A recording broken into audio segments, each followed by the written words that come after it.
زندہ ہو کر کہا. اسی طرح یہاں پر مسلسل دو واقعات، عزیر علیہ السلام کو اور پھر ابراہیم علیہ السلام کو واقعہ. یہ 4 جگہ ہو گئی. اور پھر مشتقل کے درس میں اس میں وہ آخر میں دوسرے پارے کے ایک واقعے کا تذکرہ ہے کہ اللہ رب العالمین نے انہیں بھی دوبارہ زندگی عطا کی تھی. 5 جگہوں پر صرف سورہ بقرہ کے اندر پریکٹیکل اللہ نے دکھایا ہے کہ کیسے میں دوبارہ مردوں کو زندہ کروں گا. ایک دو جگہوں پر نہیں، 5 جگہوں پر. اس لیے کسی شخص کے دل میں ذرہ برابر شک نہیں ہونا چاہیے کہ اللہ تعالیٰ کے پاس ہمیں دوبارہ اٹھ کر جانا ہے، اپنے اعمال کا حساب دینا ہے، اس کے سامنے کھڑا ہونا ہے. اگر یہ تصور دل کے اندر آ گیا نا تو نجات کے لیے کافی ہے. وَأَمَّا مَنْ خَافَ مَقَامَ رَبِّهِ وَنَهَى النَّفْسَ عَنِ الْهَوَىٰ فَإِنَّ الْجَنَّةَ هِيَ الْمَأْوَىٰ. کہ رب کے سامنے ایک دن ہمیں کھڑا ہونا ہے، اپنے اعمال کا حساب دینا ہے. یہ اگر تصور آ گیا تو فَإِنَّ الْجَنَّةَ هِيَ الْمَأْوَىٰ. ایسے لوگوں کا ٹھکانہ اللہ کے پاس جنت ہے. تو یہ ایک اہم موضوع تھا سورۃ البقرہ کے اس پارے میں. اس کے بعد صدقات و خیرات کے بارے میں تقریباً 2 صفحوں کے اندر متعدد آیات میں اللہ تعالیٰ نے اس پر ابھارا ہے. سب سے پہلے اس کی فضیلت بیان کی ہے کہ صدقات و خیرات کی بہت ہی زیادہ فضیلت ہے. کس طرح؟ اس کی ایک مثال دی ہے. ایک دانا انسان ہوتا ہے اور اس سے 7 بالیاں نکلتی ہیں. گیہوں کی 7 بالیاں نکلتی ہیں اور ہر بالی کے اندر 100 دانے ہوتے ہیں. تو ایک دانے سے کتنے دانے نکلے؟ 100 دانے نکلے. اسی طرح صدقات و خیرات ہے. اگر اللہ کے راستے میں کوئی صدقات و خیرات کرتا ہے تو 1 روپیہ اس نے خرچ کیا لیکن اللہ کے پاس وہ کتنا ہو جاتا ہے؟ 700 گنا تک بڑھ جاتا ہے. بلکہ اللہ کے رسول فرماتے ہیں کہ جب بندہ صرف ارادہ کرتا ہے دل کے اندر کہ میں فلاں نیک کام کروں گا، فرشتے فوراً اسی وقت ایک نیکی لکھ لیتے ہیں. ابھی اس نے کیا نہیں ہے، صرف ارادہ کیا ہے، ایک نیکی لکھی گئی. جب کام کر لیتا ہے تو اسے کتنی نیکی عطا کرتے ہیں؟ 10 گنا سے لے کر 700 گنا تک. نماز پڑھنے کا ارادہ کیا ہے، تہجد کی نماز آج پڑھوں گا، آج قرآن کی تلاوت کروں گا، آج اتنے روپے میں صدقہ کروں گا، مسجد کے لیے بھی اعلان ہوا میں اس میں کچھ حصہ لگاؤں گا. صرف اس نے ارادہ کیا ہے، فرشتے ایک نیکی لکھ لیتے ہیں. جب حقیقت میں وہ نیکی کر لیتا ہے تو کتنی نیکیاں ملتی ہے؟ اس کا گریڈ بڑھ جاتا ہے اللہ تعالیٰ کے پاس. کتنا بڑھتا ہے؟ 10 گنا سے لے کر 700 گنا تک. اللہ کے رسول فرماتے ہیں کہ بعض اللہ کے خاص بندے ایسے بھی ہوتے ہیں جن کی نیکیوں کا گریڈ 700 گنا سے بھی زیادہ ہوتا ہے. 700 پر جا کے روک نہیں جاتا ہو بلکہ اس سے بھی زیادہ نیکیوں کا گریڈ بڑھ جاتا ہے.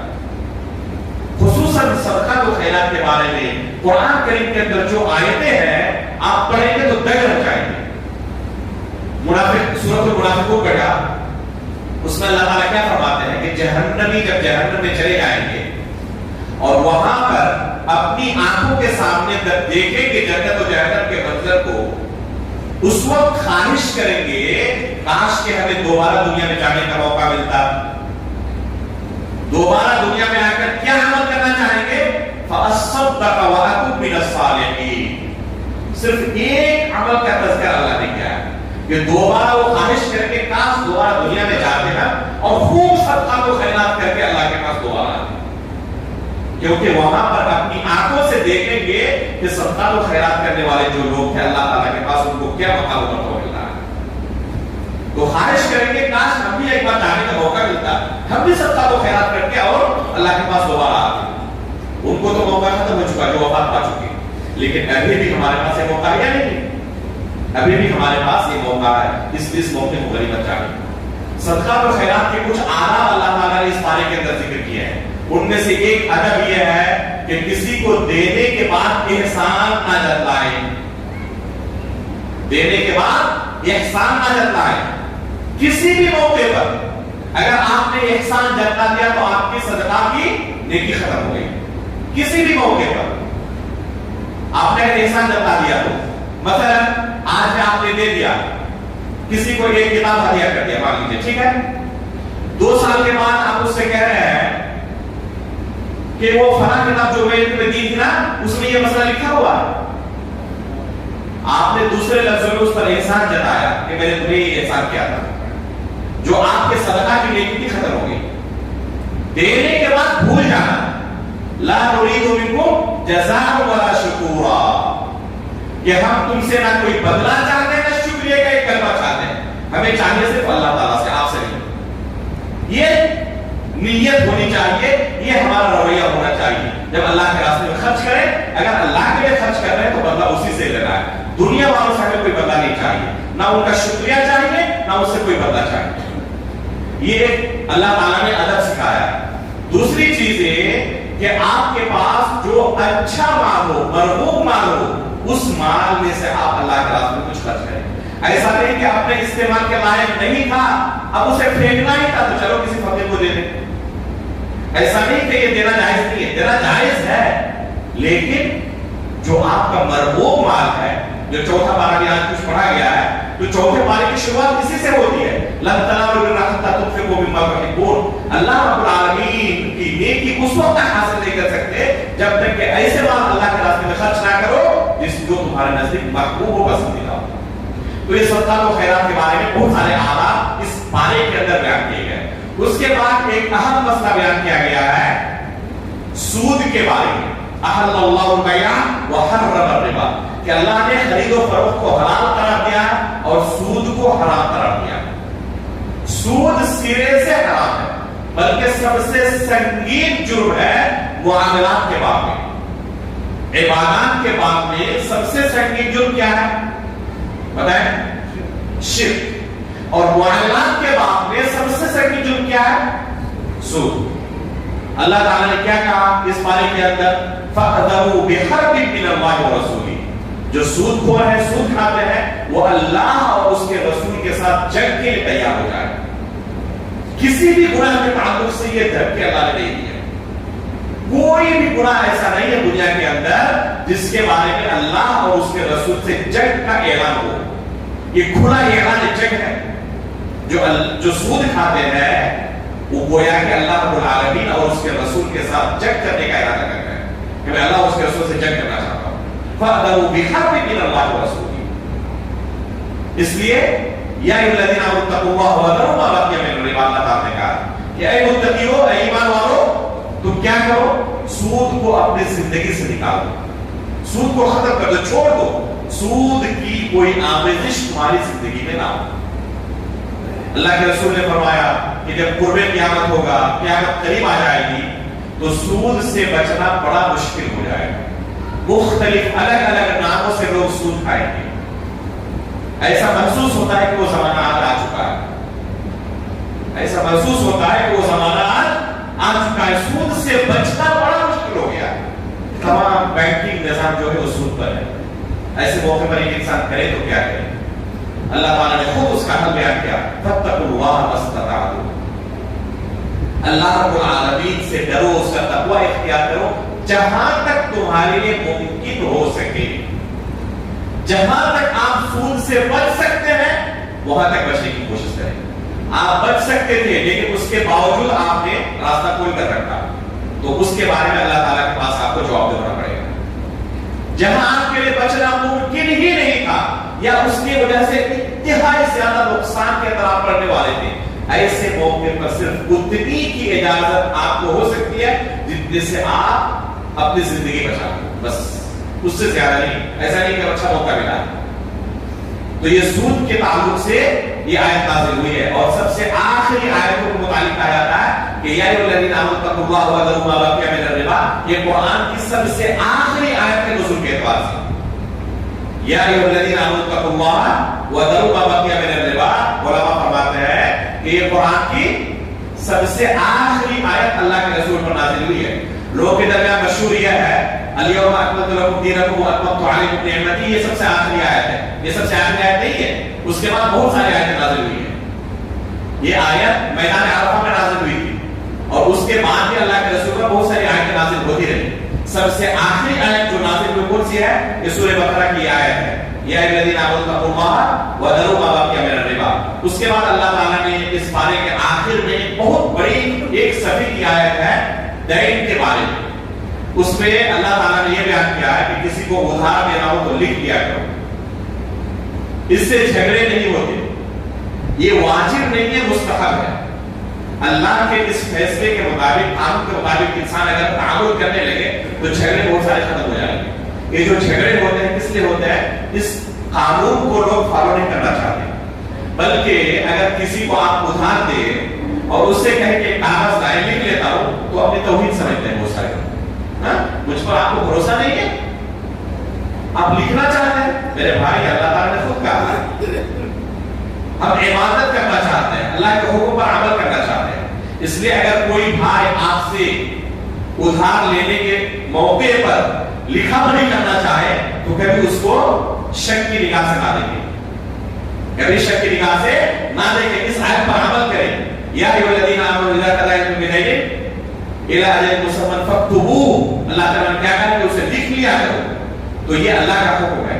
اس کے بعد اسی آیت میں اللہ نے کہا ہے گواہی کے متعلق کہ کسی معاملے میں گواہی کی ضرورت ہو تو 2 مردوں کی گواہی ضروری ہے. اگر 2 مرد نہ ملے, عورتیں ہو تو 2 عورتیں ایک مرد کے بالمقابل ہوگی. لیکن یہ تمام معاملات میں نہیں ہے. بعض معاملات میں عورتوں کی گواہی تنہائی کافی ہے, جیسے کہ رضاعت کے مسئلے میں, اور بعض معاملات ایسے ہیں جہاں پر عورتوں کی گواہی قابل قبول نہیں ہے, جیسے کہ قتل کے معاملے میں. تو یہ جو حکم ہے یہ اکثر و بیشتر مسائل میں یہی حکم ہے. اعداء اسلام, دشمنان اسلام اس آیت کو لے کر اسلام پر نشانہ سادھتے ہیں کہ دیکھو اسلام نے عورتوں کو کتنا حقیر بنا دیا ہے کہ 2 عورتیں ایک مرد کے بالمقابل. یہ حقیقت میں اسلام اور اس کے قانون کو نہ سمجھنے کی وجہ سے, یہ حقیقت میں عورتوں کی توہین نہیں ہے, یہ ان کی جسمانی بناوٹ اور ساخت کے بارے میں اللہ نے خبر دیا. جب آپ کوئی مشین خریدتے ہیں, جیسے ایک موبائل آپ خرید کے لائے, ڈبے کے اندر ایک بکلیٹ ملتا ہی ملتا کہ کیسے اس کو استعمال کرنا ہے. اس میں گارنٹی ہوتی ہے کہ 1 سال کی گارنٹی ہے, اس طریقے سے آپ استعمال کریں تو, اور آپ نے اس کو غلط طریقے سے استعمال کیا, خراب ہو گیا, لے کے جائیں, دکان والا آپ کو دینا واپس نہیں دیتا, کیونکہ آپ نے اس کے رولز کو فالو نہیں کیا ہے. وہ بنانے والا بہتر جانتا ہے کہ اس کو کیسے استعمال کرنا ہے. اللہ رب العالمین ہمارا خالق ہے, مردوں کا بھی عورتوں کا بھی, وہ بہتر جانتا ہے کہ عورتیں کتنی برداشت کر پائیں گی. یہ ان کے جسم کی بناوٹ ہی ایسی ہے. اللہ رب العالمین نے ایک خاتون کو جیسے بنایا ہے, اللہ تعالیٰ بہتر جانتا ہے. اس تعلق سے بہت ساری اور باتیں ہیں, وقت اس کی اجازت نہیں دیتا. آخری چیز, آمن الرسول سے لے کر آخر تک جو سورۃ البقرہ کے اندر 2 آیتیں ہیں, ان 2 آیتوں کے اندر ایمان کے ارکان کو بیان کیا گیا ہے, اور اس کی فضیلت حدیث کے اندر یہ آئی ہے کہ جب کوئی بندہ ان 2 آیتوں کو پڑھ کر سوتا ہے تو یہ 2 آیتیں اس کے لیے رات بھر کے لیے کافی ہوتی ہیں. اس لیے سوتے وقت آیت الکرسی کو اور سورہ بقرہ کی آخری 2 آیتوں کو آمن الرسول سے لے کر آخر تک پڑھ کر ضرور سویا کریں. کبھی ایسا نہ ہو کہ ان آیتوں کو پڑھنے سے پہلے آپ سو گئے ہو. اپنی عادت بنا لیں آج سے کہ آیت الکرسی کو اور سورہ بقرہ کی آخری 2 آیتوں کو آمن الرسول سے لے کر آخر تک ہم پڑھیں گے, اس کے بعد ہی اپنے بستر پر جائیں گے. الحمدللہ اللہ کے فضل و کرم سے سورہ بقرہ کی اہم آیتوں کی تفسیر سے ہم فارغ ہوئے. آئندہ کل سے چونکہ ابھی سورہ آل عمران کے اندر ہم چل رہے ہیں, شروع سے لے کر سورہ آل عمران کے آخر تک آئندہ کل کے درس میں جو اہم پیغامات ہیں بیان کرنے کی ہم کوشش کریں گے. اللہ رب العالمین سے ہم دعا کرتے ہیں کہ اللہ رب العالمین اپنے کلام کو سمجھنا ہمارے لیے آسان بنا دے.